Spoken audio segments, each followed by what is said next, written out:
আপোনালোকে বহুত কষ্ট কৰি চলে, এনেই দিলোঁ 10 টকা।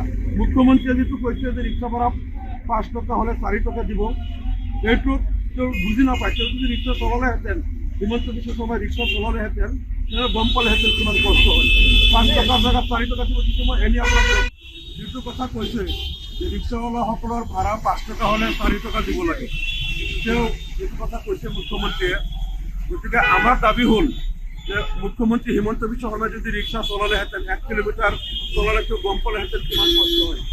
আৰু তাৰপিছতো এই গৰীব মানুহে যিসকলে ৰিক্সা চলায়, আজি নিজৰ জীৱিকা নিৰ্বাহ কৰে, তেওঁলোকক মানে ভাড়াটো উচিত ভাড়া নিদিবলৈ তেওঁ যিটো কথা কৈছে, গতিকে আমাৰ দাবী হ'ল যে মুখ্যমন্ত্ৰী হিমন্ত বিশ্ব শৰ্মাই যিটো অন্যায় কৰিছে মানুহক ৰিক্সা ভাড়া কম দিবলৈ কৈ, আমি ৰিক্সাৱালাসকলৰ প্ৰতি আমাৰ সহমৰ্মিতা আছে। তেওঁলোক দুখীয়া মানুহ, কষ্ট কৰি চলে। মই আপোনালোকৰ ৰিক্সাত উঠা নাই, কিন্তু আপোনালোক দুজনক মোৰ ফালৰ পৰা 10 টকা 10 টকাকৈ মই এনেই আপোনালোকক দিওঁ। ৰিক্সাৱালাসকলক আমি অসমৰ ৰাইজক দাবী জনাইছোঁ যে আপোনালোকে ৰিক্সাৱালাসকলৰ ভাড়া যদি 10 টকা হয়, আপোনালোকে লাগিলে 15 টকা দিব, 15 টকা হ'লে 20 টকা দিব।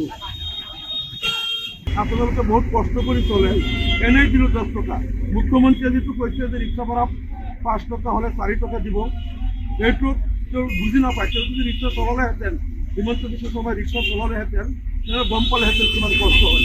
5 টকাৰ জেগাত 4 টকা দিব দিছে। মই এনেই আপোনালোকক যিটো কথা কৈছে যে ৰিক্সাৱালাসকলৰ ভাড়া 5 টকা হ'লে 4 টকা দিব লাগে, তেওঁ যিটো কথা কৈছে মুখ্যমন্ত্ৰীয়ে, গতিকে আমাৰ দাবী হ'ল যে মুখ্যমন্ত্ৰী হিমন্ত বিশ্ব শৰ্মাই যদি ৰিক্সা চলালেহেঁতেন, 1 কিলোমিটাৰ চলালে তেওঁ গম পালেহেঁতেন কিমান কষ্ট হয়।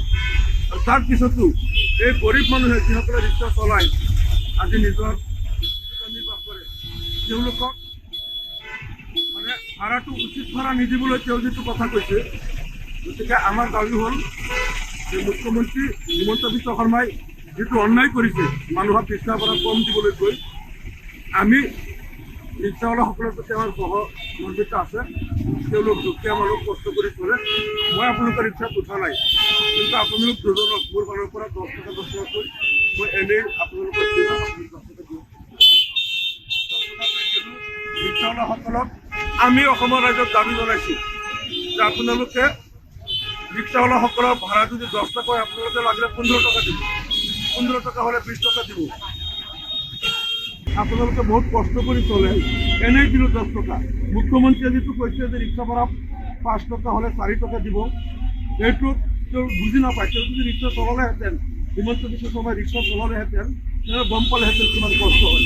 5 টকাৰ জেগাত 4 টকা দিব দিছে। মই এনেই আপোনালোকক যিটো কথা কৈছে যে ৰিক্সাৱালাসকলৰ ভাড়া 5 টকা হ'লে 4 টকা দিব লাগে, তেওঁ যিটো কথা কৈছে মুখ্যমন্ত্ৰীয়ে, গতিকে আমাৰ দাবী হ'ল যে মুখ্যমন্ত্ৰী হিমন্ত বিশ্ব শৰ্মাই যদি ৰিক্সা চলালেহেঁতেন, 1 কিলোমিটাৰ চলালে তেওঁ গম পালেহেঁতেন কিমান কষ্ট হয়।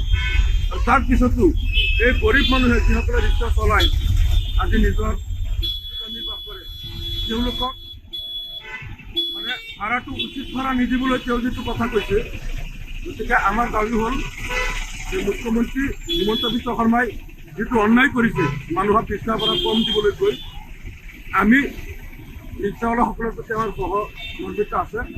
তেওঁলোক দুখীয়া মানুহ, কষ্ট কৰি চলে। মই আপোনালোকৰ ৰিক্সাত উঠা নাই, কিন্তু আপোনালোক দুজনক মোৰ ফালৰ পৰা 10 টকা 10 টকাকৈ মই এনেই আপোনালোকক দিওঁ। ৰিক্সাৱালাসকলক আমি অসমৰ ৰাইজক দাবী জনাইছোঁ যে আপোনালোকে ৰিক্সাৱালাসকলৰ ভাড়া যদি 10 টকা হয়, আপোনালোকে লাগিলে 15 টকা দিব, 15 টকা হ'লে 20 টকা দিব।